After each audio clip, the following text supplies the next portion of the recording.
নমস্কার বন্ধুরা, আমি বাঙালি রান্নাঘরে সবাইকে স্বাগত জানাচ্ছি। আবার একটা রেসিপি আপনাদের মাঝখানে শেয়ার করতে চলেছি, সেটা হলো বেল পানা। তাহলে চলুন দেখে নেওয়া যাক আজকের রেসিপি। একটা পাত্রের মধ্যে আমি ছোট সাইজের দুটো পাকা বেল নিয়েছি। প্রথমে বেলটা ফাটিয়ে ভিতরে শ্বাসটা আমি একটা চামচের মাধ্যমে বের করে নেবো। তারপরে কিভাবে এই বেল পানাটা বানাবো সেটা আপনাদের মাঝখানে শেয়ার করব।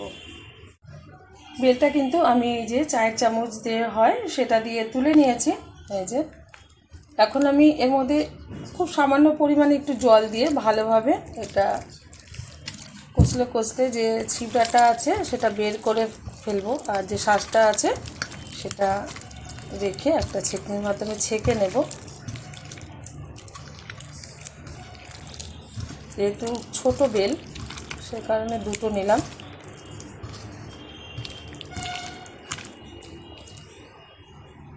এই যে বেলটা ছেঁকার পরে একটা ছেঁকনির মাধ্যমে ছেঁকেছি, আর এই যে বেলের যে ছিবড়াটা দানা সমেত সেটা ফেলে দিলাম। আর এখানে শ্বাস এখানে নিয়ে নিয়েছি 1 লিটার লিকুইড দুধ। ভালো করে জাল দিয়ে নেওয়ার পর এই যে বেলের যে শ্বাসটা বেরিয়েছিল সেটা কিন্তু আমি দুধের মধ্যে দিয়ে দিলাম। আপনারা এই দুধের বদলে শুধু জল দিয়েও করতে পারেন, একটু টেস্ট বেশি লাগবে বলে, খেতে ভালো লাগবে বলে তার জন্য আমি এখানে দুধটা ব্যবহার করেছি। আর অনেকেই দুধ দিয়ে বেলের পানা করে থাকে। বেলের শরবত দিয়ে দিচ্ছি পরিমাণ মতো একটু লবণ, এতে শরবতের ব্যালেন্সটা খুব ভালো রাখবে। দিয়ে দিচ্ছি পরিমাণ মতো চিনি। যে যেরকম শরবতে চিনি মিষ্টি খেতে পছন্দ করেন সেই অনুযায়ী চিনিটা ব্যবহার করবেন। তো 1 লিটার দুধের মধ্যে যতটা মিষ্টি দরকার ঠিক ততটাই দিয়ে নিয়েছি। ভালোভাবে হাতা দিয়ে একটু নাড়িয়ে নিচ্ছে।